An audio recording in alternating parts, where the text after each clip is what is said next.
Bismillahirrahmanirrahim. Suratu Yasin Makkiyah te surat Yasin Makkiyah. Au illa qaulahu maksudnya Makkiyah bangsa periode zaman Rasulullah tesih teng Mekkah. Au illa qaulahu kecuali dawuh Allah taala wa idza qila lahum anfiqu al ayat niku.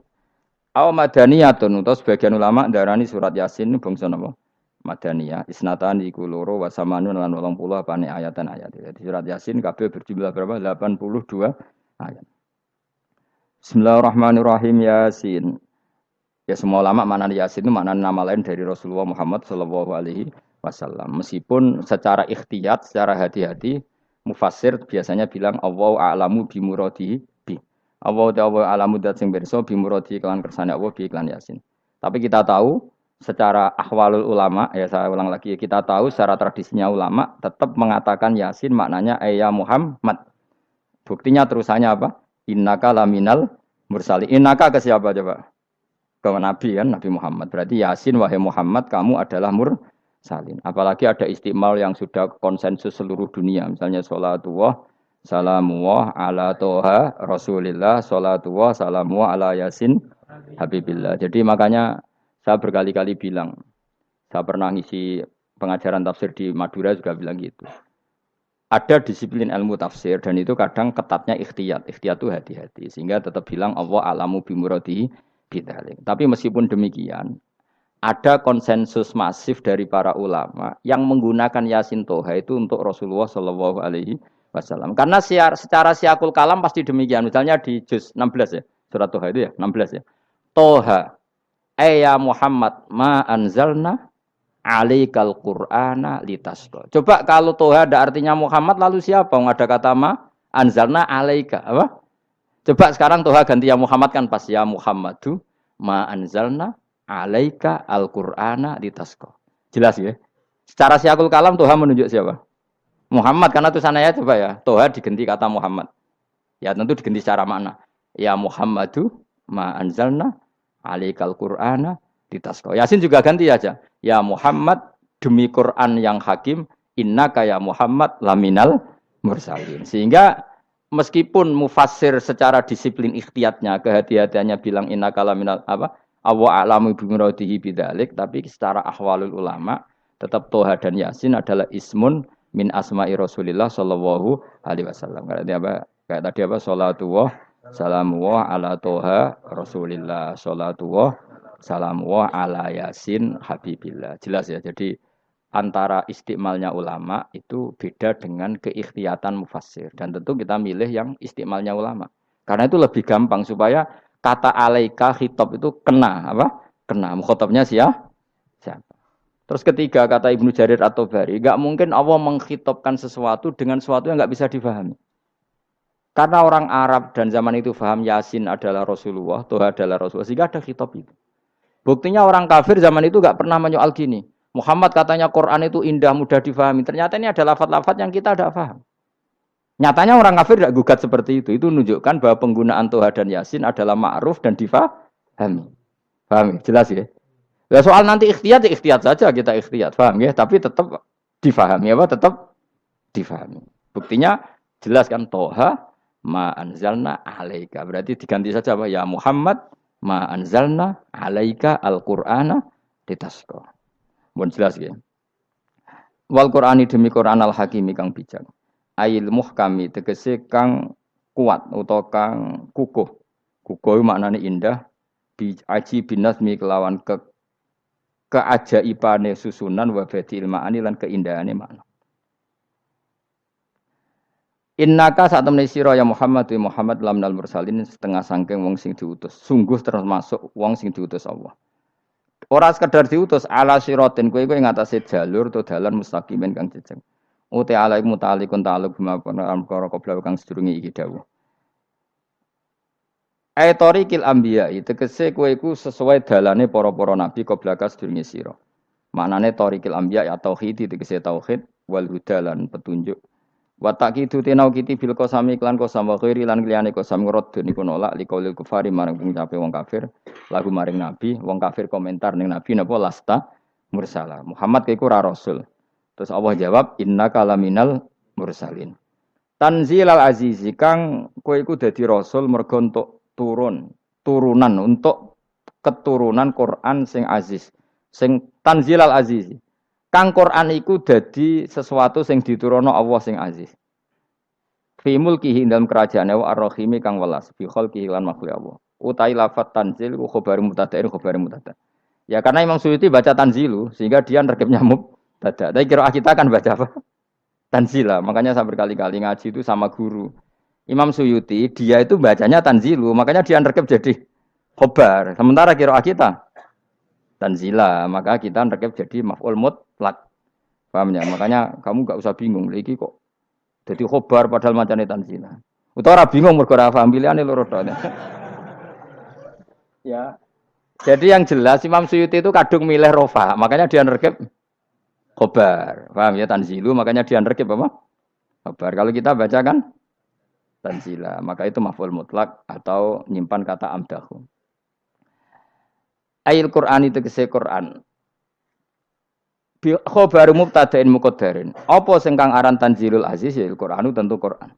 Qur'anu tujuane ditung dira supaya ngekeki peringatan sira bil Qur'an kauman ing kaum ta'alikun bitanzil. Maung dira kang ora dikeki peringatan sapa abahum bapak-bapak wong akeh elam yung daru. Tegese ora dikeki peringatan sapa ngakeh fi zamanil fatra ing dalam zaman fatra. Ya jadi Quran itu gunanya ya membuat logika yang benar supaya orang itu menghindari kesalahan. Jadi menakut-nakuti itu kalau enggak harus tentang neraka. Takut dari kesalahan, takut dari kebodohan. Kan kita juga takut kan punya pemimpin yang salah, takut punya kasus, takut kepleset. Ketakutan tidak harus dari neraka. Makanya saya berkali-kali bilang, saya sering dulu dinasihati Mbah Mun, enak kepen alim, ojo sering maca tafsir, mari goblok dari Mbah Mun. Maksudnya mari goblok itu gini, mufassir itu manusia, kadang dia itu satu ayat umum, dia mendiktekan ke satu kasus, padahal kasusnya lebih umum. Makanya berkali-kali sama nani umpama ngene, contohnya ngene. Karena nanti itu mengikat. Misalnya gini ya, saya ulang lagi ya. Ben gayamu kayak wong alim. Ini kan malam 23. Saya itu enggak pernah loh ngitung sengaja tadi ini malam 23 kita insya Allah nginjak juz berapa? 23. Ini insya Allah barokah sekali. Tapi rasa Arab-Arab Lailatul Qadar. Biasa wae. Ora kelas e. Wis ben sing entuk Lailatul Qadar ben wali-wali wae. Kene entuk cipratane wis napa cukup. Lah wong traweh arang-arang ya njaluk. Iya kalau kita mintanya dianggap Allah minta, kalau dianggap ngelama. Coba andekan kapasitas Anda itu RT, minta jadi presiden, itu ngelama apa doa? Tidak jawab saja. Ngelama. Jatah kamu untuk azab, kok jaluknya Lailatul Qadar, itu ngelama apa Anda? Mestinya jalukmu orang untuk azab, itu bagus. Paham ya? Banyak ulama diajak istisqa gak mau. Banyak itu ulama. Ayo istisqa kita karena sudah lama gak hujan. Kata ulama tadi. Jatah kita ini kena hujan batu dari langit. Enggak hujan batu sudah bagus, enggak usah minta. Lama macam-macam. Lah rai-rai ngene iki pantese entuk Lailatul Qadar apa entuk adab? Ayo jawab. Ayo. Ora entuk adab wis bagus. Yo dadi dongane ya Allah. Ampun jenengan siksa la tu'akhidna. La tu'akhidna maknane njuk Lailatul Qadar apa ora disiksa? Ya makam kita itu masih Rabbana la tu'akhidna. Iku supaya gak disiksa innasina waktu kalau kita salah. Kowe kan gak kalau. Wah sudah salah. Jadi donga innasina waktu sange apikane pangeran wae ditambahin. Kalau kita salah. Kalau kita kan sudah ada kalau lagi sudah. Sudah jelas salah berkali-kali lagi. Mbok wong diisin. Njulak jaruk Lailatul Qadar gak diisin. Tapi ya oleh wong pangeran apian. Pangeran kan tapi misalnya pangeran ora aku luwe apian timbang aku. Jadi sowe disahno permintaan. Tapi gak dikabulno. Mau disahno tapi ora usah apa? Disahno iku iman jalin jan wong goblok piye meneh, macam-macam. Makanya doa paling fair itu ya Rabbana dzalamna anfusana wa lam taghfir lana wa tarhamna lanakunanna. Makom kita itu di sepuro pangeran. Sing bener donga wong traweh-traweh lho ning Tuban ning Jogja wis bener.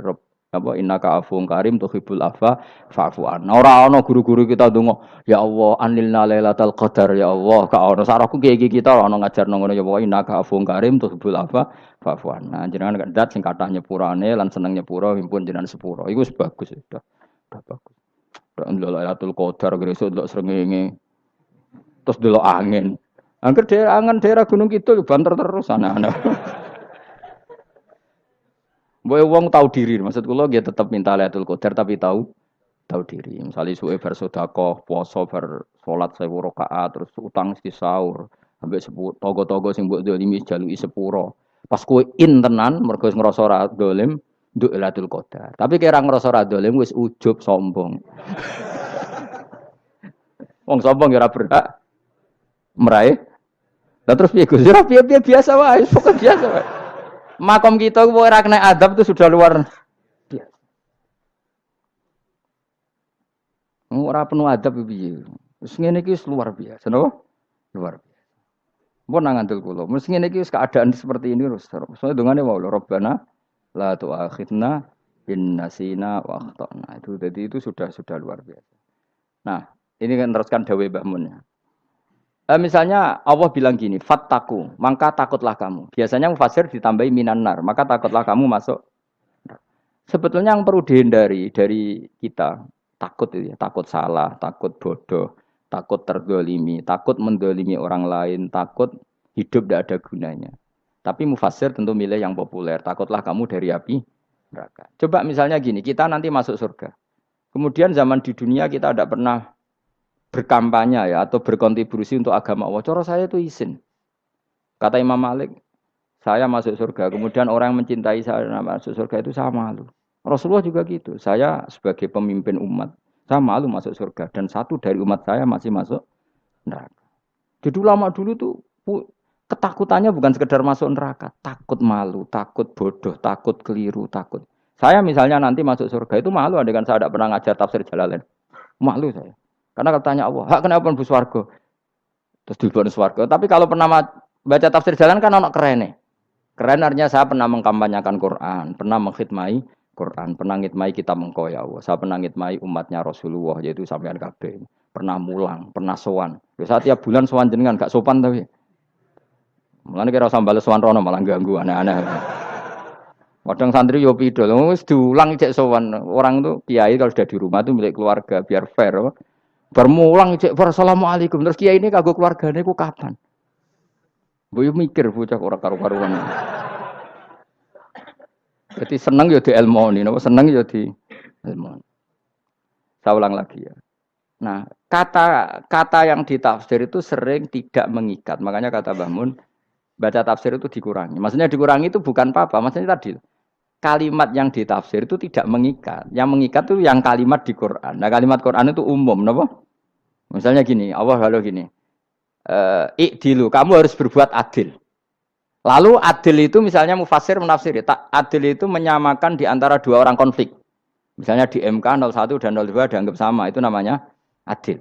Itu kan dawai mufasir. Atau misalnya gini, Allah bilang gini ke saya, hak kena jadi kiai sing adil. Terus adil ditafsiri orang, adil itu menyamakan sesama murid, haknya sama. Nah, tapi bisa saja adil itu di luar itu semua. Misalnya gini, ternyata adil menurut Allah gini. Adil maknanya seimbang, apa? Adil itu maknanya apa? Seimbang.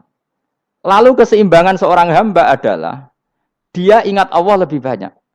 Karena ini bandul yang benar-benar nyata. Allah itu nikmatnya nyata.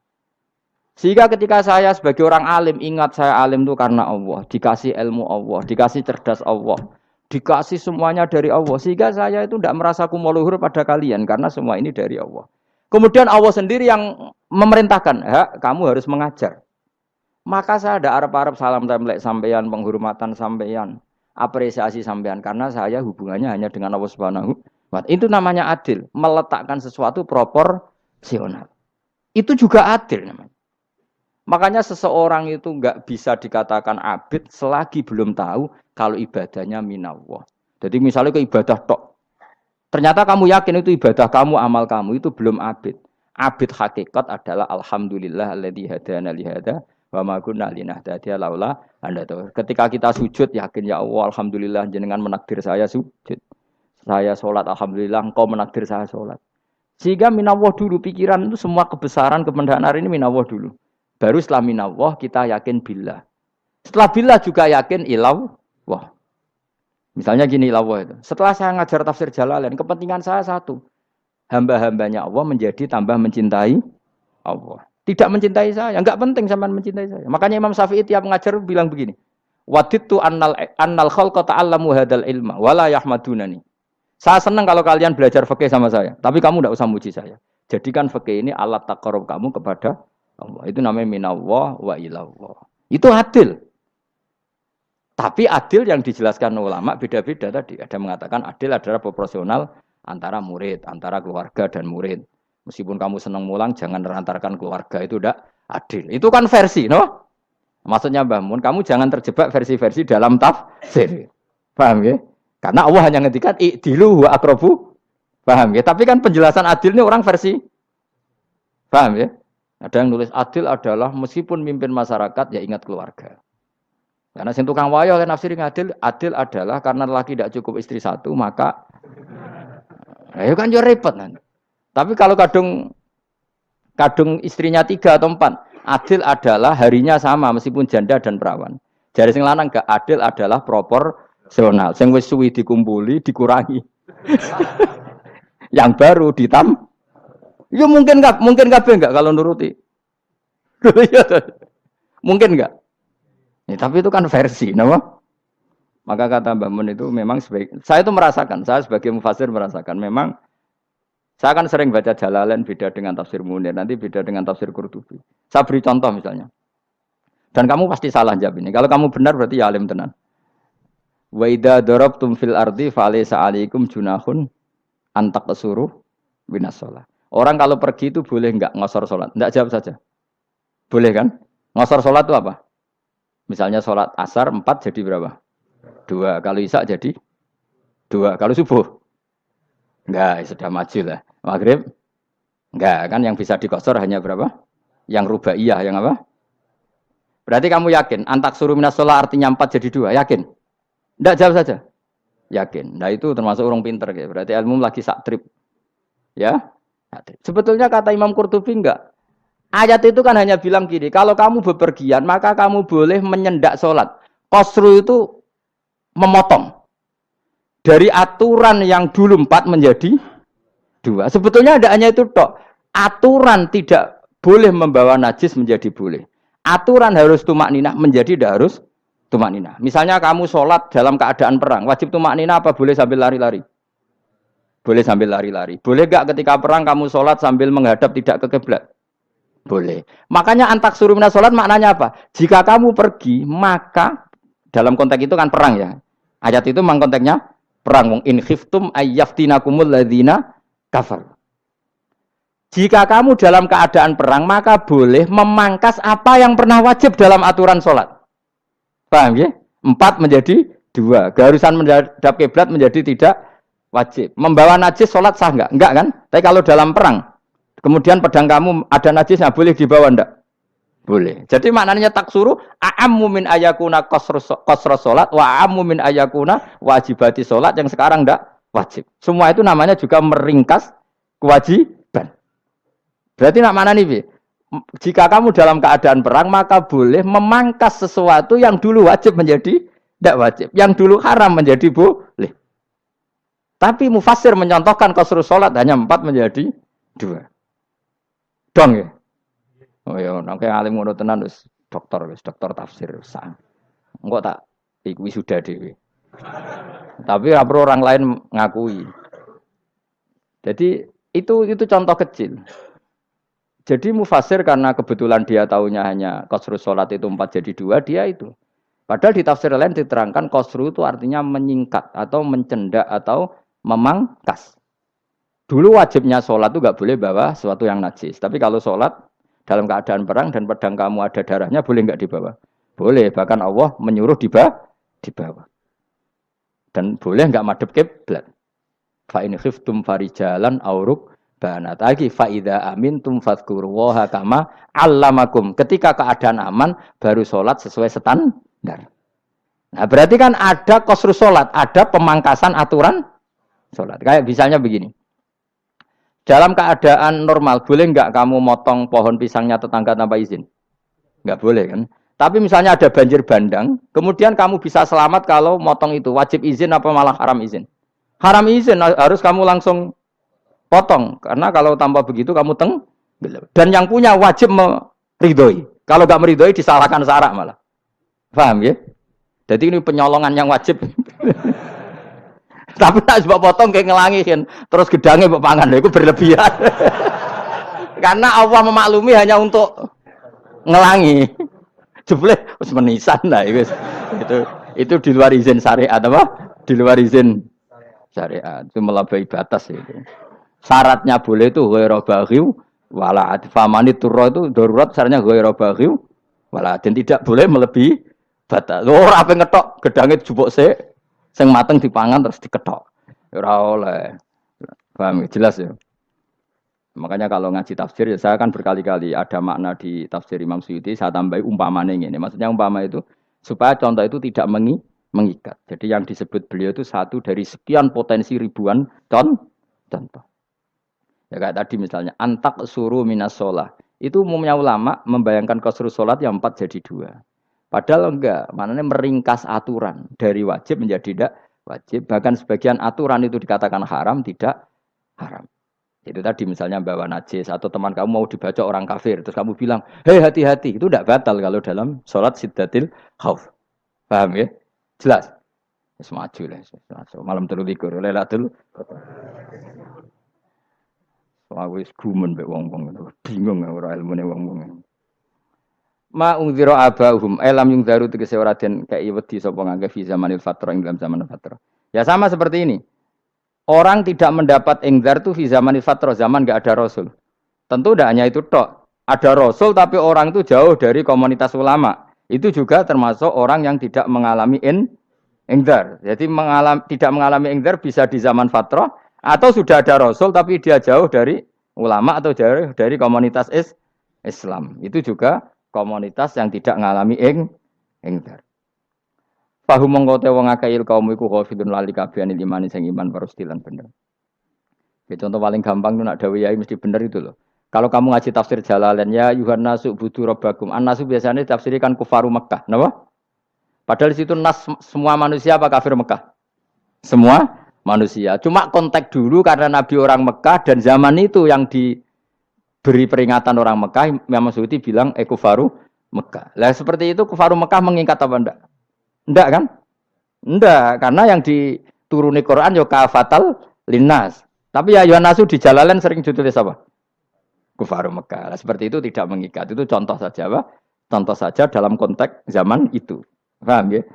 Jadi banyak, makanya tafsir itu sebenarnya enggak ngikat. Ya tapi yang ngomong gitu harus orang alim. Kalau kamu yang ngomong malah kacau. Kemudian ngomong sombong, Mas Suti kan manusia, saya juga manusia. Ngapain saya harus ikut? Ya sarap itu.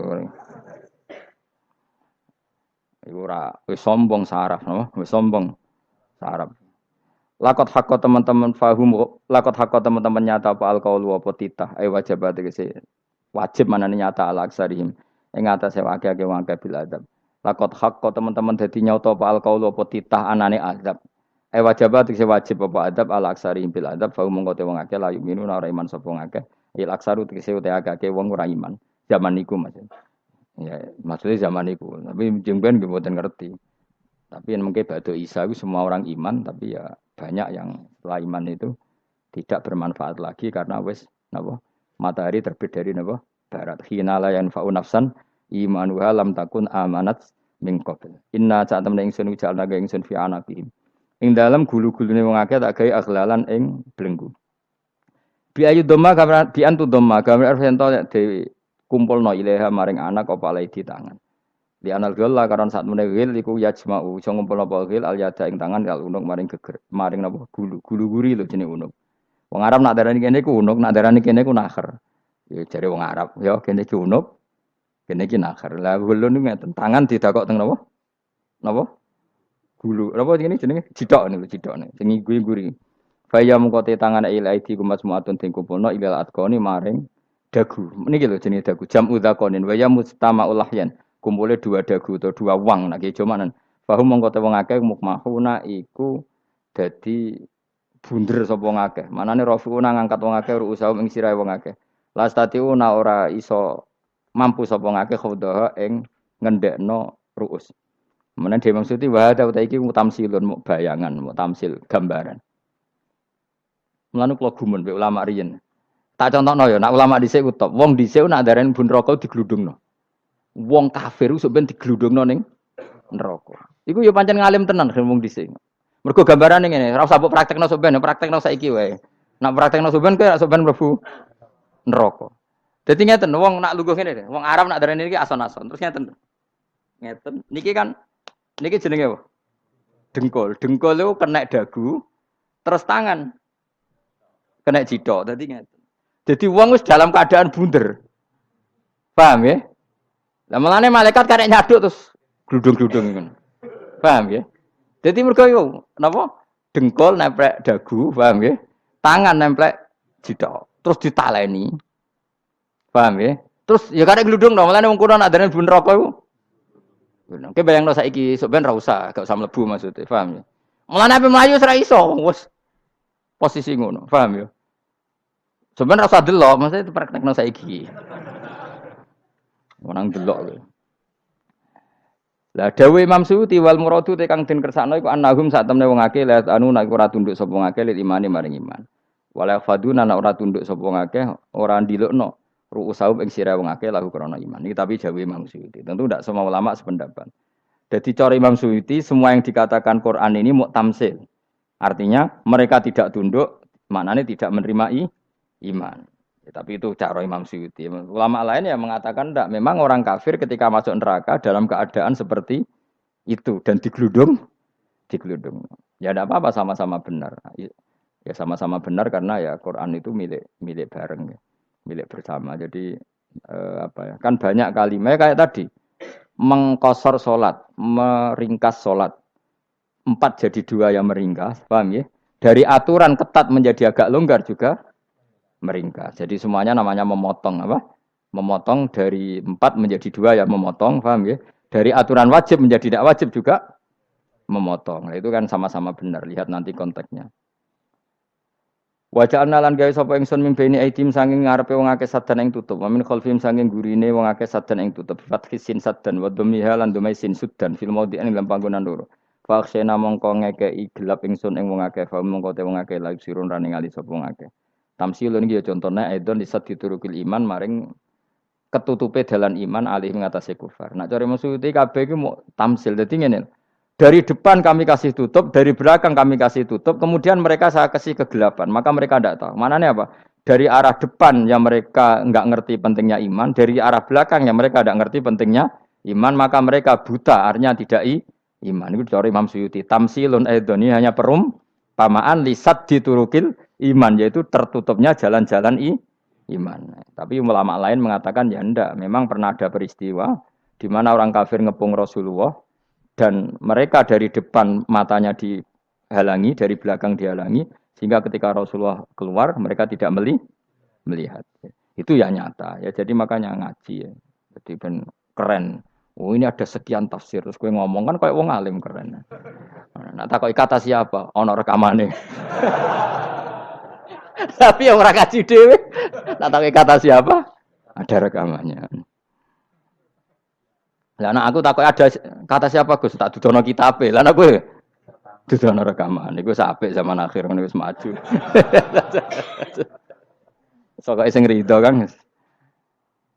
Enak kok Kang dadi orang alim gue enak. Nanti itu dadi wong alim ya rugi. Tadi nanti kan gitu. Syekh Abdul Qadir masuk surga. Entah ini gelombang kedua dan para penggemarnya. Jadi akhirnya sing alim tenan yang mlebu swarga, sing kedua apa? Dan para penggemarnya. Iku ora usah alim Kang, cukup penggemar. Jadi aku sebenarnya rugi kan. Gus Pak masuk swarga kedua dan para penggemar. Waduh. Terus jebule padha ae. Iku saking rahmane Allah. Kenapa? Kan masyhur itu hadis itu. Rasulullah itu ada sahabat nangis, enggak bisa tidur nangis. Berhari-hari enggak bisa tidur nangis. Hanya karena ingin punya satu pertanyaan. Lama-lama ketemu Nabi, ya Rasulullah saya sudah berhari-hari enggak bisa tidur, ingin menanyakan ini tapi tidak berani. Coba kamu tanya saja. Ya Rasulullah, saya ini kalau mati, engkau kan suatu saat dipanggil Allah, saya tidak ketemu engkau. Makanya mumpung sekarang saya tak melihat wajah engkau sekuat-kuatnya, sepuas-puasnya. Kata Nabi, ya. Terus, kenapa? Ya kalau engkau di surga, saya di neraka kan enggak ketemu lagi. Atau kalaupun engkau di surga, kan kelasnya beda, kan enggak ketemu lagi. Jadi kemungkinan dua-duanya itu enggak ketemu. Kata. Karena tadi bisa aja, ya artinya Nabi karuan di surga, saya di neraka enggak ketemu. Atau engkau di surga, saya di surga pun beda kelas, ya enggak ketemu. Terus kata Nabi, tidak begitu aturan mainnya. Almar'u ma'aman ahabba. Orang itu sesuai yang dia orang bersama orang yang dicintai. Jadi ya saya harus ikhlas kalau kamu saingi nanti. Ya, takdir no. Takdir. Wasawana ni padha uga ale ing atase wong akeh angger tau te ngekek peringatan sira gumeng wong akeh tahqiqil hamzatin angger ta. Wa ibdali saniyati alifan angger ta humata sili ala nasil hamzah wa itu khali alifan wa bana alif binal musahalan dan hamzah sing ditasil wa ukhra lan ya wa tarki lan tinggal itu khol. Am lam tungzirhum wong ra wis bakat kafir mbok elingno cek ra mbok elingno tetep la yu'minun ora gelem iman. Lah sing iman iku sapa inama tungziru ang mestine ngelingno sira. Maksude yanfa'u tegese manfaate apa ing daruka peringatan sira. Peringatan nemu manfaat man ing wong ittaba kang anut sapa man adzikra ing Qur'anil Qur'ana tegese Qur'an. Wa khasyialan wedi sapa man ar-Rahman ing Allah Rahman bil ghaibi padahal ora roh pangeran. Ya khofa tegese wedi sapa wong ing Allah toh walam yara ora ningali sapa wong ing Allah. Nane bil ghaibi itu apa? Takut Allah dalam keadaan toh dia tidak melihat Allah lang. Mereka tak tafsiri bil ghaibi barang gaib. Barang gaib ning Indonesia terjemahannya hantu. Melihat alam gaib itu maknanya apa dalam bahasa Indonesia? Hantu. Mulane bil ghaibi ra tak terjemah, apa? Ya namanya ini wa khosya lan di sapa wong ar-Rahman ing wasi Rahman bil ghaibi padahal dene ra roh langsung. Ya ora usah diterjemah ya. Terjemah dadi apa? Barang gaib malah repot. Fa basiruhu mongko ngeke berita gembira sira ing man bimaghfiratin kelawan pengempuranan wa ajrin dan ganjaran karimin kang terhormat. Orang yang seperti itu yang ngikuti Quran dan takut Allah itu layak mendapat maghfirah wa ajring karim wa ta'ala juru karim wal jannatu swarga. Inna satamna ingsun wa nahnu ya ingsun iku nuhyi uripna ingsun almauta ing wong sing mati libasi krana pas. Wa naktubulan nulis ingsun fil lauhil mahfuz ma ing apa wae kodamu kang nglakoni sapa ngake fi hayatihim. Di lauh mahfuz apa yang pernah kamu lakukan ditulis min khairin kaapian wasari dan kaelean liyujazau supaya diwales sapa ngake alih ing atase iki. Wa atharahum lan yo tak tulis bekas-bekas kelakuanem. Matek saya perkara ustuna kang digawe sunah apa bima badam sak usah ngake. Jadi perilaku kamu ditulis, setelah kamu mati ya masih ditulis, yaitu bekas-bekas sunnah kamu yang pernah kamu lakukan. Jadi misalnya kok penemu judi, selama ada orang judi ya kamu dapat, paham ya? Paham ya? Loro gak ya? Makanya ulama ngendikan dulu tubalil amwat, tubaliman mata wa matat ma'ahu dunubuh. Bejo wong mati, kemudian dosa-dosanya melok mati pisan. Maknanya dia mati dalam keadaan tidak pernah melahirkan sunnah keburukan, paham ya? Tapi bejo wong sing mati, kemudian dia meninggalkan sunnah kebaikan yang diikuti terus. Kok sampean ini lo bener? Gak paham jalannya lah, nggo jalan kalau durung ngaji. Sehingga sebenarnya anak gak paham lah ya gowo. Lo kok gowo jalan cung dhisik bapak ra paham lah ya gowo. Itu sudah bagus. Apa? Bagus. Berarti pokoknya anut anak ya anut. Wah, pokoknya keren, pokoknya keren sampean keren. Jadi nanti sampean anakmu tuku jalan takoki, Pak. Kok tuku jalan dhisik bapak aku ning lemari iki ono jalan. Lah tapi dhisik bapak paham yo ora paham padha. Wis stop, wis, stop. Jelas ya gitu wanak tubuh mangkodamu wa atharoh. Makanya sisa-sisa amal kita, bekas-bekas amal kita semuanya adalah ditulis sampai Allah Subhanahu wa taala. Mulane kula kepengin jenengan nate syukuran, pisan-pisan nate syukuran pertama anak kita bisa sholat. Guling-gilingan banyak orang syukuran perkara ulang tahun. Kenapa pertama anak kita bisa sholat kita tidak pernah apa? Syukuran. Padahal sholat itu yang menjadi identitas anak kita, kehambaannya ila yaumil kiamah. Mbok ya orang itu gitu. Sehingga nanti anak kita itu senang sekali. Itu saya itu kalau agak marah, itu anak saya yang paling kecil, baru umur 6 tahun. Itu tahu-tahu bilang, "Pak, saya sudah sholat." Karena dia tahu, saya itu paling terhibur kalau ada berita sudah sholat. Jadi itu penting supaya orang itu tahu orientasinya bapak itu sholat. Jadi jangan sampai terus anak kita kalau ulang tahun syukuran, tapi pas sholat kita dingin-dingin saja. Lama-lama anak kita berperasaan sholat itu tidak penting. Buktinya apresiasi bapak biasa saja. Itu contoh kecil. Sehingga nanti tertanam, anak kamu tertanam, nanti cucu kamu tertanam. Jadi itu namanya asar apa? Asar. Jadi harus seperti itu. Jadi ya itu namanya asar. Makanya Nabi Ibrahim nggak berani minta uang sama Allah. Minta rezeki gak berani. Tapi kalau dia menyebut sholat dulu baru berani. Rabbana liyuqimus sholat faj'al afidatam minan nas tahwi ilaihim warzuqhum. Kata Ibrahim, supaya mereka kuat sholat ya Allah. Enggak apa-apa kamu kasih makan. Supaya kuat sholat. Karena kalau Nabi Ibrahim hanya berdoa, ya Allah kasih mereka makan. Nak digo zina, go demenan, go judi. Nabi Ibrahim melok dosa. Makanya dimulai Rabbana liyuqimus sholat. Supaya mereka kuat sholat ya Allah. Enggak apa-apa mereka kasih makan. Jadi supaya ini sholat jadi pokok. Kenapa kita makan? Supaya kuat sholat. Andai kan Ibrahim hanya berdoa supaya kasih makan mereka. Kemudian kekuatan itu dipakai maksiat. Ibrahim kan ikut dosa. Itu sirinya kenapa doanya Robbana liyuqimus sholat. Ya. Jadi kata liyuqimus sholat didahulukan. Apa? Supaya mereka kuat sholat. Maka kasihlah makan, kasihlah rezeki. Jadi supaya sholat jadi pusat orientasi. Itu harus dilatih. Ya tentu kamu ngelatihnya sidik-sidik. Wong anak esopo kan gitu. Tapi ini kan cerita aja. Maksudnya orangnya biasa wae. Maksudnya biasa wae. Maksudnya itu mau cerita. Kue gelo ya monggo. Terus mutung ra ngaji ya monggo. Gampang. Kue ra ngaji, aku golek murid kok kue gampang. Kue golek guru kok aku kangelan. Ya maksudnya sing gelem ngalah teko ini kan. Oh, liane larang